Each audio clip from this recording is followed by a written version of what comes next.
오늘 하세나 본문은 마가복음 12장 28절에서 34절까지의 말씀입니다. 율법학자들 가운데 한 사람이 다가와서 그들이 변론하는 것을 들었다.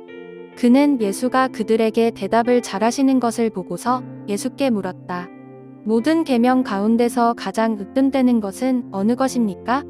예수께서 대답하셨다. 첫째는 이것이다. 이스라엘아, 들어라.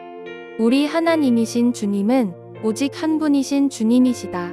내 마음을 다하고 내 목숨을 다하고 내 뜻을 다하고 내 힘을 다하여 너의 하나님이신 주님을 사랑하여라. 둘째는 이것이다. 내 이웃을 내 몸같이 사랑하여라.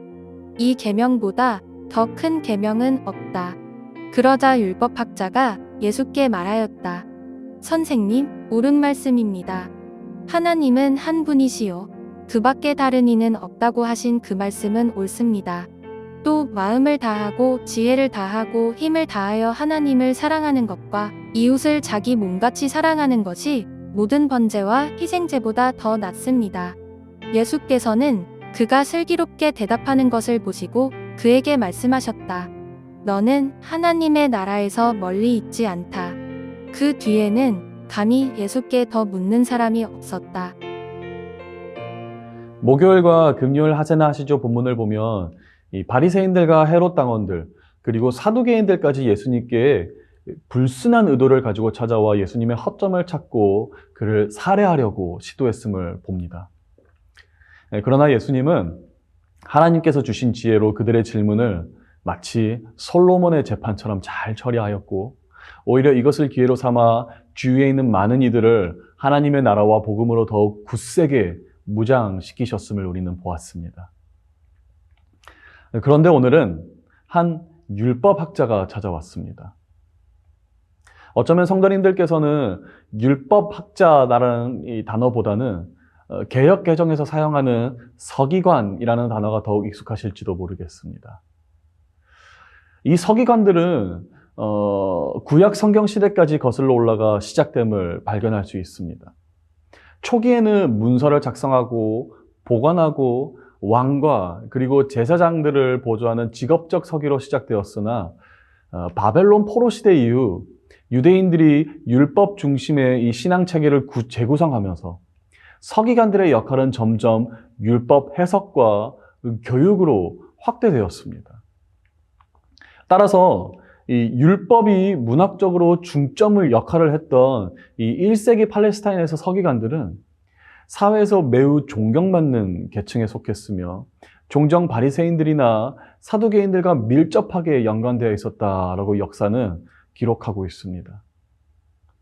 그러므로 오늘 이 자리에 서기관이 있었다라는 것은 절대 우연이 아니었을 것입니다. 아마 그들 또한 바리새인들과 사두개인들과 함께 예수님을 비방하려는 목적으로 왔을 확률이 매우 높은데 예수님이 그의 지혜로 말미암아 바리새인들과 사두개인들에게 맞서 담대히 변론하는 모습을 보면서 어쩌면 그들은 내적으로 갈등이 생겼던 것은 아닐지 좀 상상력을 동원하여 추측해 볼 수 있을 것 같습니다. 서기관들 또한 율법에 통달한 사람들이었고 하나님 말씀에 전문성이 있는 사람들로서 예수님이 말씀을 풀어내고 상대들에게 그 말씀을 해석하는 모습을 보며 예수님을 향한 적대심이 오히려 진실된 호기심으로 변하기 시작했던 것 같습니다. 그래서 그들은 예수님께 28절에 기록된 것처럼 묻습니다. 모든 계명 가운데서 가장 으뜸되는 것은 어느 것입니까?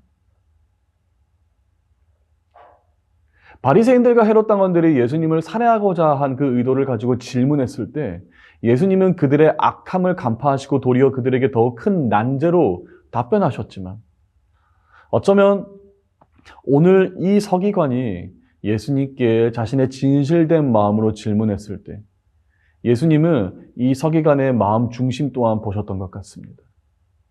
그래서 예수님은 신명기 6장 말씀을 인용하여 서기관에게 두 가지 답변을 하십니다. 첫째, 하나님을 온 마음과 목숨과 뜻과 힘을 다해 사랑하라는 것입니다.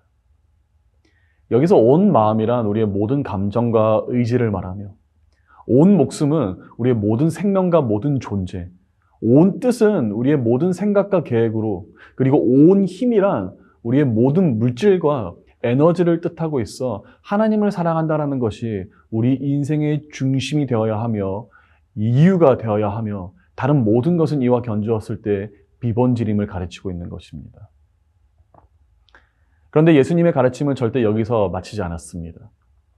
둘째, 우리는 우리의 이웃을 내 자신과 같이 사랑하는 것을 잊지 말아야 함을 가르치셨습니다. 여기서 예수님은 이웃 사랑을 하나님을 사랑하는 것과 동일한 수준으로 높이셨으며 하나님을 향한 우리의 사랑은 곧 이웃 사랑을 통해 구체적으로 표현되는 것임을 가르치고자 하셨던 것입니다.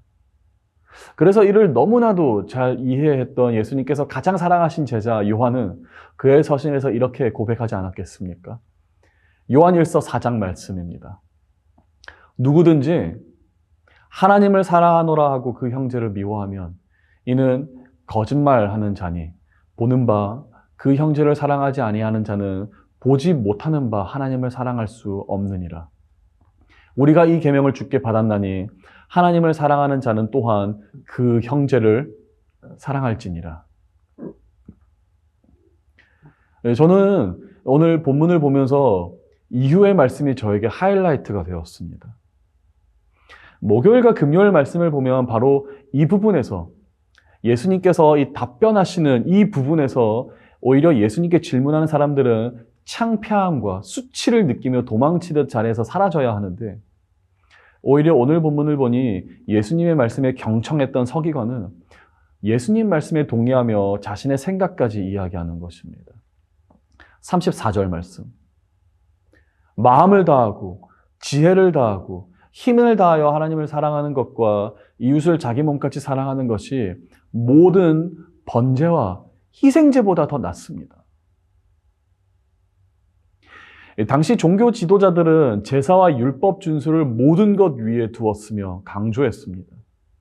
이들은 율법을 조금이라도 준수하지 못하는 자들을 강력한 비난의 대상으로 삼았으며 율법을 준수하는 자신의 모습은 반대로 교만의 이유로까지 삼으며 민중 위에 군림하는 자들이었습니다.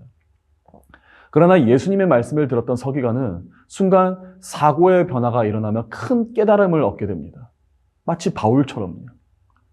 가장 중요한 것은 단순한 종교 행위를 지키는 것이 아닌 하나님과 이웃에 대한 진실된 사랑에서 나오는 것이며 이는 그 어떤 번제와 희생 제사보다 낫다라는 것을 깨닫게 되었던 것입니다.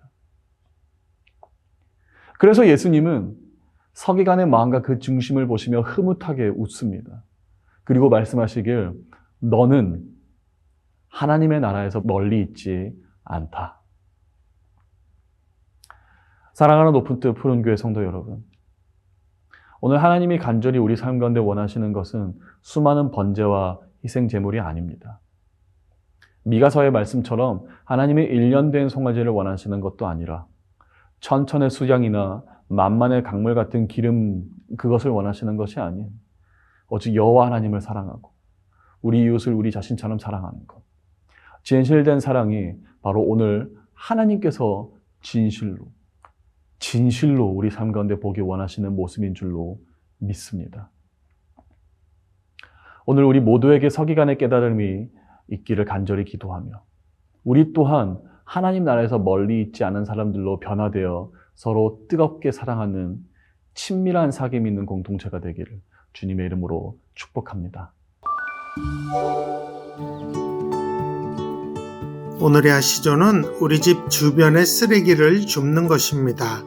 작은 섬김을 통해 주어지는 기쁨을 누리길 바랍니다.